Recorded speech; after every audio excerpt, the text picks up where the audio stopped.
السلام علیکم ناظرین، آپ یوٹیوب چینل دیکھ رہے ہیں، میرا نام یاسر ہے۔ اچھا ناظرین، آج ہم بات کریں گے بڑے کہ کامن سی چیز کے اوپر، مطلب وہ آج کل کے لحاظ سے اگر دیکھا جائے تو بہت زیادہ کامن ہے، اور پھر اس پہ یہ ہے کہ ہمارے جو وقت کے گزرے ہوئے ولی اللہ ہیں، جو اللہ کے نیک بندے ہیں، وہ کیسے تھے، کیسے رہتے تھے، کیا سوچتے تھے، کیا کرتے تھے، اور آج کل کے ہمارے یہ جو پیر علماء بنے بیٹھے ہیں، پیر بنے بیٹھے ہیں، اور جو خود کو عالم کہتے ہیں، یہ کیسے زندگی گزارے ہیں، اور یہ ہمیں کیا سبق دے رہے ہیں، اور وہ ہمیں کیا سبق دے کر گئے تھے، ان کی طرز زندگی کیسی تھی اور ان کی طرز زندگی کیا ہے۔ ناظرین، ایک واقعہ میں شیئر کرتا ہوں آپ سے۔ یہ واقعہ کسی عام ہستی کا نہیں ہے، یہ ان ہستی کا واقعہ ہے کہ ہر ولی کی گردن پہ جن کا پیر ہے۔ جی ہاں، بالکل صحیح سمجھے، یہ پیران پیر حضرت غوث اعظم سرکار رضی اللہ تعالیٰ عنہ، ان کا یہ واقعہ ہے۔ آپ ایک بار حج کے لیے تشریف لے کر گئے تو آپ کے ساتھ آپ کا لشکر بھی شامل تھا، جو آپ کے مریدین تھے، اہل علاقہ تھے، وہ بھی شامل تھے ساتھ میں۔ تو آپ جا رہے تھے تو تب پیدل سفر کیے جاتے تھے، راستے میں پڑاؤ کیا جاتا تھا، رکا جاتا تھا تاکہ تھکن دن کی اتر سکے، اور پھر اگلے دن کا سفر شروع کیا جاتا تھا، رات کو آرام کیا جاتا تھا۔ تو اس سے بڑے بڑے لمبے طویل سفر گزرتے تھے۔ تو آپ نے جو ہے وہ فیصلہ کیا کہ ہم بغداد کے قریب جو گاؤں آئے گا وہاں پہ ہم پہلا پڑاؤ کریں گے۔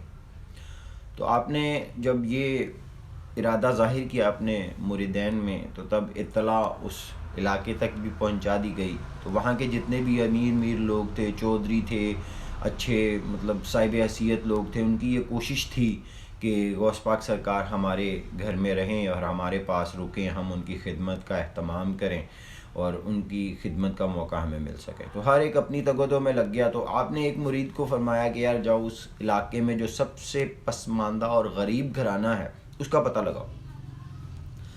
اب وہ مرید بھی اپنے کام پہ لگ گیا، اور باقی وہ جو وہاں پہ مریدین تھے وہ بھی اپنے اہتمام میں، اپنی تیاریوں میں، اپنی جو ہے وہ سارے اہتمام کرنے کی تگودوں میں لگ گئے۔ اب جب آپ وہاں پہنچے تو ہر ایک کی کوشش تھی کہ آپ ہمارے گھر آئیں، آپ ہمارے پاس رکیں، ہم آپ کی خدمت کریں۔ تمام لوگ جتنے بھی تھے وہ آپ کی اس تگودوں کے لیے آپ کے آگے پیچھے آپ کی آؤ بھگت کرنے لگے۔ تو آپ نے جب اس گھرانے میں جا کر قیام کیا جو آپ کو اطلاع دی گئی تھی کہ یہ اس گھرانے کا سب سے پسماندہ گھرانہ ہے، اور یہاں پہ ایک بوڑھے ماں باپ ہیں اور ان کی ایک بن بیاہی بیٹی ہے جو غربت کی وجہ سے وہ بیاہ نہ سکے، تو آپ سیدھا اس کے گھر پہنچے، وہاں جا کے سلام دعا لی، ملے۔ تو وہ بندہ بھی بڑا خوش ہوا کہ یار اللہ کے ولی اتنے بڑے، اللہ کے ولی جو ہیں وہ میرے گھر پہ حاضر ہوئے ہیں، تو میرے لیے بڑی اعزاز کی بات ہے۔ آپ نے اس سے ملنے کے بعد بولا کہ میں آج کی رات آپ کے پاس یہاں پہ رکوں گا، آپ کو اگر کوئی اعتراض نہ ہو۔ اس نے کہا جی مجھے اعتراض کس چیز کا ہوگا؟ مطلب وہ بات آ گئی کہ اللہ پاک کہہ رہا ہے کہ میں تیرے بخت جگانے آیا ہوں اور تم کو مجھے اعتراض ہے۔ تو اس نے کہا مجھے کوئی اعتراض نہیں ہے جی، مجھے کسی قسم کا کوئی اعتراض نہیں ہے، میرے لیے تو بڑی اعزاز کی بات ہے کہ آپ میرے پاس آئیں، رکیں۔ تو آپ نے وہ رات وہیں رکنے کا جو ہے وہ فیصلہ کیا، اور وہاں پہ جتنے بھی آپ کے مریدین تھے، لوگ تھے جو ملنے آ رہے تھے آپ رحمۃ اللہ علیہ سے، تو وہ سب تحفے تحائف آپ کے لیے لے کر آ رہے تھے، جو جتنی حیثیت رکھتا تھا۔ اگر کسی کے پاس جانور ہیں تو وہ جانور لے کر آ رہا تھا، اگر کسی کے پاس کوئی مال و زر ہے وہ لے کر آ رہا تھا، کسی کے پاس کوئی فروٹ ہے، کھجور ہے، جو بھی مطلب جس کی جو حیثیت تھی وہ سب لے کر آ رہے تھے۔ تو آپ وہاں رات رکے، اور صبح جب جانے لگے تو جاتے وقت وہ تمام تحفے تحائف نذرانے جتنے بھی تھے وہ اس گھر کے مالک کو دیے، اور آپ وہاں سے روانہ ہو گئے۔ تو جو اس علاقے کا سب سے پسماندہ گھرانہ تھا وہ اس علاقے کا سب سے امیر گھرانوں میں شامل ہونے لگا۔ اب یہ جب واقعہ میں نے پڑھا تو میں مطلب سوچنے لگا کہ یہ تعلیم، اگر یہ واقعہ غوث پاک سرکار کا ہے تو پھر اس لحاظ سے تو ان کی تعلیم یہ تھی، اور جو آج کل کے پیر علماء اور جو خود کو ولی کہلاتے ہیں وہ جو آج کل کر رہے ہیں وہ تو غلط کر رہے ہیں، پھر ان کے مطابق تو یہ بالکل اپوزٹ ہے۔ اب میرے نزدیک تو یہ لوگ جتنے ہیں ان کی تو کوشش ہوتی ہے کہ بھی جو اچھا صاحب حیثیت بندہ ہے وہ ہمارے قریب ہو، صاحب حیثیت کو سینے سے لگا کے رکھنا ہے. کوشش ہوتی ہے کہ ہمارا اگر کوئی دعوت پہ مدعو کرے تو وہ صاحب حیثیت مدعو کرے. بہت ساری جگہوں پہ میں نے تو ایسا دیکھا جو بیچارہ میرے جیسا پسماندہ ہوتا ہے تھوڑا، وہ تو سالوں سال لگ جاتے ہیں اس کو اس تگودو میں کہ پیر صاحب میرے آستانے پہ بھی، میرے گھر پہ بھی، میرے غریب خانے میں بھی تھوڑی تشریف لائیے، مجھے خدمت کا موقع دیجیے. اور پھر جب اس کو خدمت کا موقع ملتا ہے تو وہ نہ جانے بیچارہ کہاں سے ادھار پکڑتا ہے، کیا وہ کرتا ہے کیا نہیں کرتا، کر کے وہ پیر صاحب کے لیے اہتمام کرتا ہے. اہتمام کر کے پیر صاحب آتے ہیں، ساتھ میں کوئی 10-12 لوگ ہوتے ہیں، دعوت اڑاتے ہیں، دعوت اڑا کر چلے جاتے ہیں.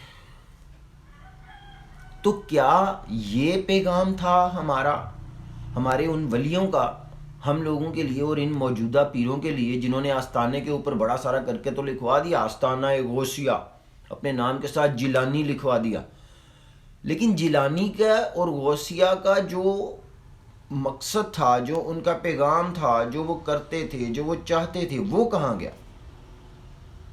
وہ تو کہیں نہیں ملا نا. پھر مطلب کہ وہ ہے ہی نہیں کہیں پہ، نام جوڑ دیا ساتھ میں.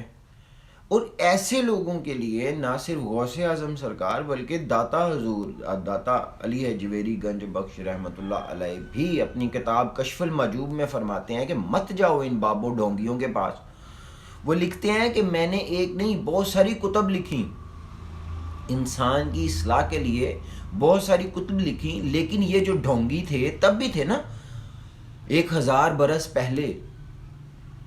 آپ کا میرے خیال یہ 1000واں کے قریب کوئی عرس گزرا ہے، تو اتنا عرصہ پہلے ہی لکھی نا کتب آپ نے جو بھی لکھی اپنے ہاتھوں.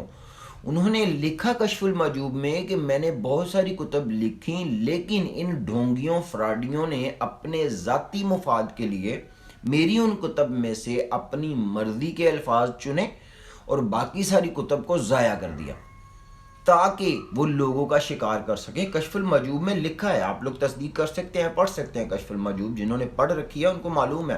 اور اس وقت جتنے بھی یہ پیر عامل بابے ڈھونگی سارے اگر کوئی دیکھ رہے ہیں نا یہ ویڈیو تو ان کو بھی پتا ہے کہ اس میں حقیقت کتنی ہے. تو ہم لوگوں کو یہ سمجھنا ہوگا کہ ہم لوگ اگر اپنی اصلاح کرنا چاہتے ہیں تو ہمیں پہلے ان ولیوں کی، ان عالموں کی جو تاریخ کے گزرے ہیں، ان کی جو کتابیں ہیں جن کو پڑھ کر حقیقت سامنے نظر آئے، جن کو پڑھ کر یہ لگے کہ ہاں یہ حق کی بات ہے، یہ سچ کی بات ہے، یہ ٹھیک بات ہے، یہ کرنی چاہیے، ہمیں اس پر چلنا چاہیے، نہ کہ ہمیں ان لوگوں کے پیچھے اپنا ایمان اور اپنا وقت اور اپنا پیسہ ضائع کرنا چاہیے. میں نے بہت سارے لوگ مقروض دیکھے ایسے حالات میں نے بہت سارے لوگ ایسے دیکھے ہیں جو صاحب حیثیت ہوتے ہیں لیکن کچھ عرصہ بعد میں ان سے، میرے بہت سارے دوست ہیں، ایک دوست کو تو میں ملا بھی، میں نے اس کو پوچھا بھی، اس نے بولا کہ جناب اب تو میرا گھر بھی میرا ذاتی نہیں رہا.